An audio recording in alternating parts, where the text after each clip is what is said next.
So occasionally when you manage a short-term rental, you are going to encounter someone who wants to cancel on short notice. The question is, how do you handle situations like this? So that's what we're going to tackle in this video.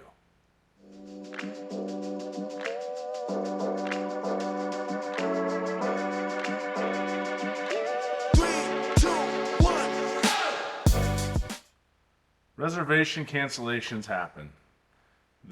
Things come up. There could be illness, injuries, issues with work at home. There are definitely legit reasons why people need to cancel their vacations. However, you are running a business, so you need to figure out how you're going to handle these situations in advance so that you aren't stuck in a bad situation. Sadly, there are people out there who will try to get out of reservations, and they will lie and tell things to try to tear at your heartstrings to get out of the reservation, and they could be completely made up situations, and you will never know the difference. So, what do you do in these situations? The first thing you need to do is have a solid cancellation policy. Now that is going to be completely up to you. I'm not going to advise you as to how you set up your cancellation policy, whether it be no cancellations or no refunds 30 days before visit, 2 weeks before visit. It is going to be dependent upon you and partially how easy it is for you to get another booking if they were to cancel. So you don't want to lose that income. Somebody could have booked it 3, 6, 9 months in advance, and you would have potentially lost other bookings because they had your spot reserved and then canceled last minute. So you need to have a solid cancellation policy. Whatever that is, you have a reason for it and stick to it. Sometimes communication with the person can help you determine if they are trying to take advantage of you or not, or if it is a legit problem that they have no way around canceling. An example of this, we have a property in Florida. At that property, there's an Ironman competition every year. I had a guest that was booked to stay this past spring, and his wife, who's competing in the Ironman, actually broke her leg right before the competition. I had to determine at that point, is it a legit thing? Am I going to go back on my refund policy? This happened, I want to say 2 or 3 weeks before they were supposed to stay. And I just decided that the only reason they were coming was to run in this competition. The communication with the person was great prior to that point. And so I actually gave a refund because I felt bad for them. I really did think it was a legit injury. That, like I said, the only reason they were coming was to compete in this event. So I felt that there was an adequate amount of time that, especially with such a big event going on right where our condo is, I figured I could probably get it booked again without too much trouble. There could have been other situations where I didn't do that. I handled that mostly due to the communication with the person prior to this issue and going through the issue. I really did think it was a sincere request. So if they are adamant about canceling this, have them do the cancellation through the booking platform that they used.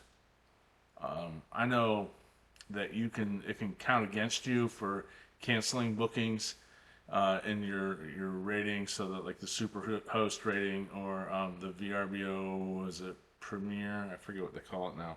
But anyways, the like high-end status level for either platform, as a Superhost type of situation, you don't want to make the cancellations yourself. It looks poorly on you if you're canceling people's trips. So they need to do the cancellation themselves. In addition, it puts it through the process to where potentially if you get it rebooked, they could get a partial refund back. It depends on the policy and the way things are set up, but that is the best course of action, is to have them cancel the actual booking in the booking platform. Another option is you could offer them a % off on a future stay.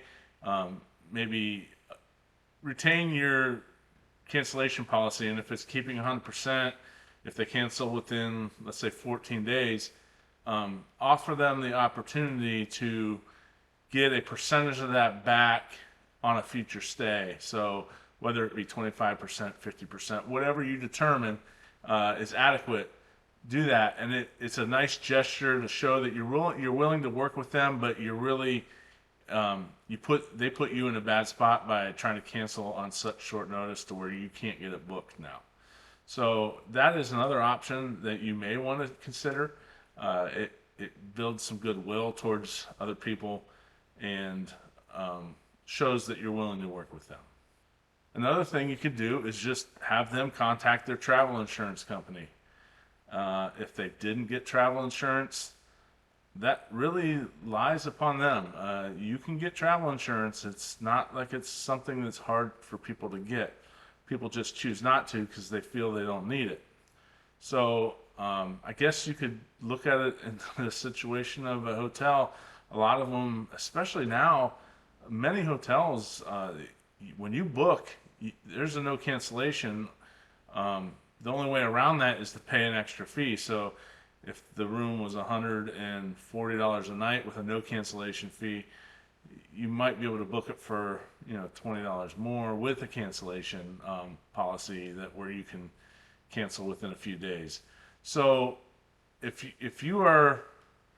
people are used to paying more to cancel short term at a hotel, they should be at least knowledgeable enough to know that they may want to get travel insurance if they foresee an issue. And that is actually something that you could say in your cancellation policy is, this is our policy. If you feel there may be an issue, we recommend that you get travel insurance because we are very firm on this policy. And then it's up to them.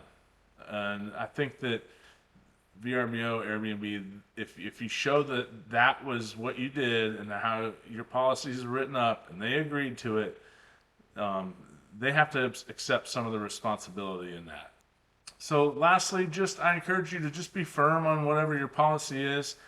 And like I said, you can determine what this is. I'm not saying what you should set it at, but whatever it is, there's a reason you set it for that policy, and you really need to stick to it. And if you were clear up front with the guest when they booked it, this is our policy, and they agree to those terms, then they need to be understanding that is what they agreed to. And there really is, if you say no refund within 14 days or no refund within 30 days or whatever that is, they need to understand when they book that is a possibility, that they are accepting that risk. And again, like I said before, if that is too much risk for them, they need to look into travel insurance, because you should not have to assume the risk of that they already agreed to.